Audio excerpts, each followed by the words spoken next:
Bonjour, bienvenue sur Salarié Affranchi. Bonsoir les amis, c'est Christian et bienvenue sur Salarié Affranchi. Parlons un peu des crypto-monnaies. Et l'actualité qui a marqué cette semaine était un peu plus reliée à la situation des Lieb Limal. Si vous avez suivi beaucoup d'influenceurs, il y a eu certaines craintes au niveau de la structure de la compagnie, surtout liées au fait que certains paiements ne s'effectuent plus depuis, certains disent depuis beaucoup de mois, ok? Et ça crée la panique parce que le contrat initial qui avait été établi avec les souscripteurs n'est pas respecté. Donc les gens se posent des questions, est-ce que cette compagnie est encore viable? Est-ce que cette compagnie est encore liquide? En face d'une situation et la question qu'on se pose, qu'est-ce qu'il faut faire? Les influenceurs, les youtubeurs africains en ont parlé.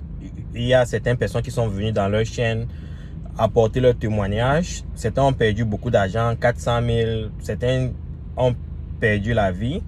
D'après certains commentaires dans ces programmes-là.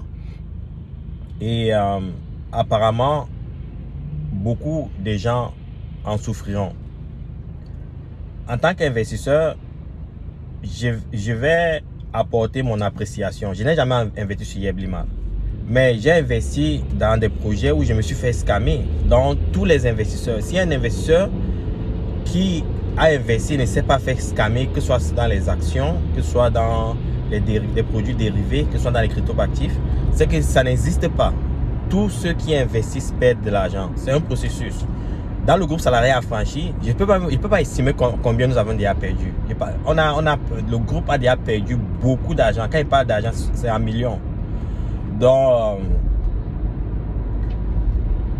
c'est un processus qui demande de l'expérience parce que pour gagner, il faut d'abord perdre. Et perdre un peu ou perdre beaucoup fait partie du coût de la formation. Donc c'est ça la réalité. Donc si vous avez investi dans ce projet là et que vous avez perdu beaucoup d'argent, ça sera une leçon, ok? Ce sera une leçon apprise. On dit ça chez nous ici en anglais, lesson learned. C'est une leçon apprise. Et maintenant, c'est ce que vous faites de cette leçon learned qui est important. Comment est-ce que ça va vous transformer? Est-ce que ça va vous détruire? Donc, j'aimerais pas que, moi personnellement, je n'aimerais pas que ça décourage beaucoup d'Africains à investir parce que c'est un processus. Et comme je l'ai dit dans une de mes vidéos, c'est un processus qui va demander à ce que vous vous formiez, vous vous éduquez davantage, vous faites des recherches avant d'investir. C'est là que vous allez commencer à réaliser des profits. Si vous avez besoin d'informations par rapport à ça, j'offre du contenu gratuit dans le groupe Salarié Affranchi, dans le compte YouTube. Il y a beaucoup de contenu gratuit sur les investissements. Et ceci vient de l'expérience que nous avons vécue à travers les 15 dernières années. Donc, venez vous informer, collecter les informations nécessaires dans nos forums. Et si vous voulez faire partie du groupe WhatsApp, on a un groupe WhatsApp où il y a beaucoup de types d'expertise, où chacun apporte ses connaissances par rapport aux cryptos actifs et par rapport aux investissements. Donc, si vous voulez faire partie de ça, envoyez-moi un message et je vais vous ajouter dans le groupe. Bon, maintenant, certaines personnes m'ont demandé, bon, si tu avais investi dans Lieb Limal, comment tu aurais agi maintenant là? Je vais prendre un exemple simple. J'ai même fait une vidéo sur ça. Il y a un projet, et cette fois-ci, je vais parler d'un autre projet qu'on appelle Sparkler. C'est Sparksters. C'est un projet qui a pris naissance en 2017 et le promoteur de ce projet était très éloquent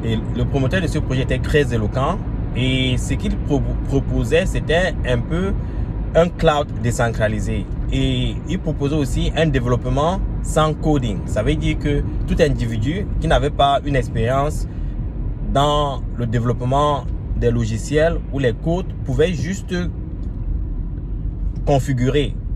Et c'était alléchant parce que dans le domaine traditionnel, il y a des offres comme ça, comme le SAP, il y a les offres comme Pega Technology et autres. Donc, vous prenez juste un contenu et vous le configurez sans toutefois coder.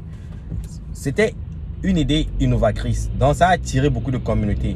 Mais ce qui s'est passé, c'est que en faisant la recherche plus approfondie, par exemple, sur le promoteur, il n'avait pas assez d'expérience dans le domaine. Et les gens se posaient la question, est-ce qu'il pouvait délivrer un truc de ce genre-là?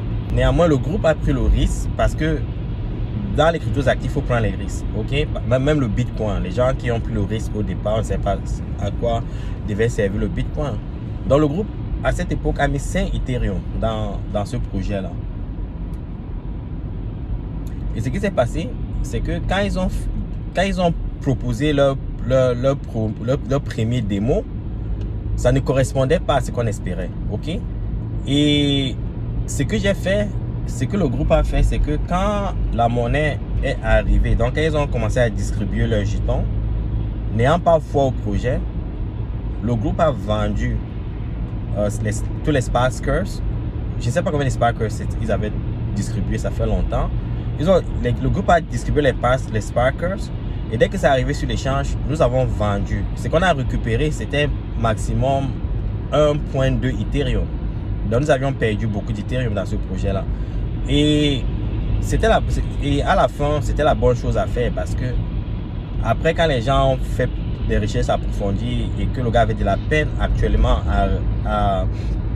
à mettre son roadmap à délivrer ce qu'il avait promis dans sa feuille de route, les gens commençaient à vendre. Et Sparker a presque disparu. Si vous regardez sur CoinMarketCap, ça n'a presque plus de valeur. Donc, ça c'est un cas. Mais il y a aussi des cas où, par exemple, on a cru que le projet était je vais donner un exemple. Il y a aussi des cas où on a cru que le projet était un scam. Et ces projets sont devenus des super projets aujourd'hui. Comme Link. Chainlink, ceux qui font dans la crypto-monnaie savent ce que c'est Chainlink. Chainlink, par exemple, quand le groupe a créé le projet, le white paper, quand il collectait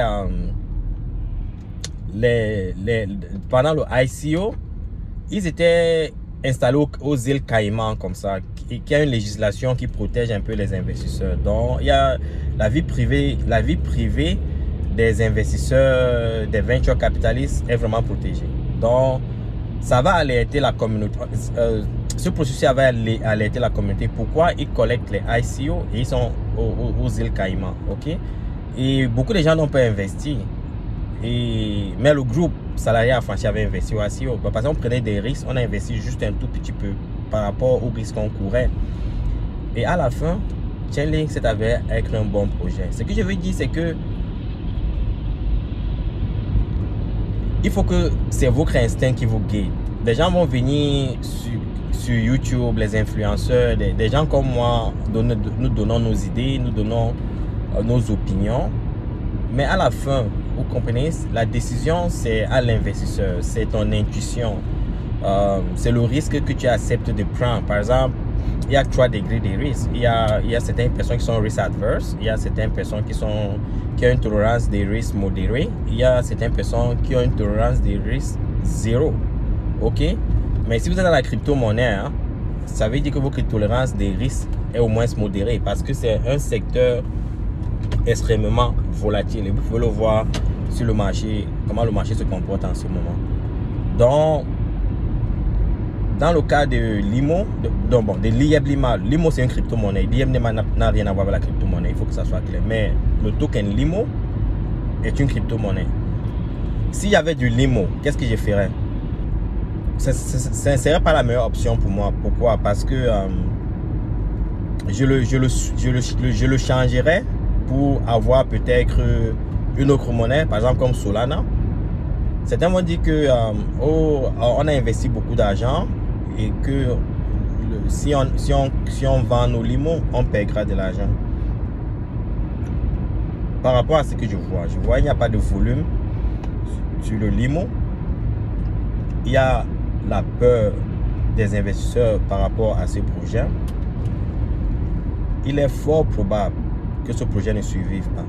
Donc pourquoi ne pas vendre ce que j'ai et je l'investis dans un bon projet comme Solana ou bien Avalanche ou même Ethereum, pourquoi même pas le Bitcoin, des projets sûrs qui, je sais, avec le temps vont se multiplier par 2, par 3, par 4.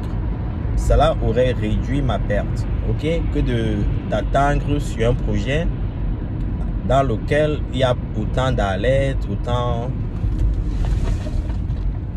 de communication défavorable.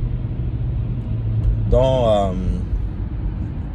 c'est à vous de voir. Mais si c'était mon groupe, je serais sorti de ce projet depuis longtemps.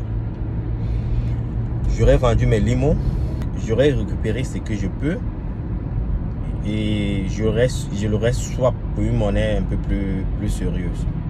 Il y a des très bonnes monnaies là-dehors. Il y a d'avoir des très bonnes équipes, des très bons développeurs. Donc il n'y a pas de raison de rester là en espérant que la monnaie va augmenter. Parce qu'il y a des opportunités meilleures que le limo. Donc c'est ce que je voulais partager avec vous. Encore, je suis désolé pour ceux qui ont investi dans ce projet. On apprend de ses erreurs et on avance. Bonne soirée.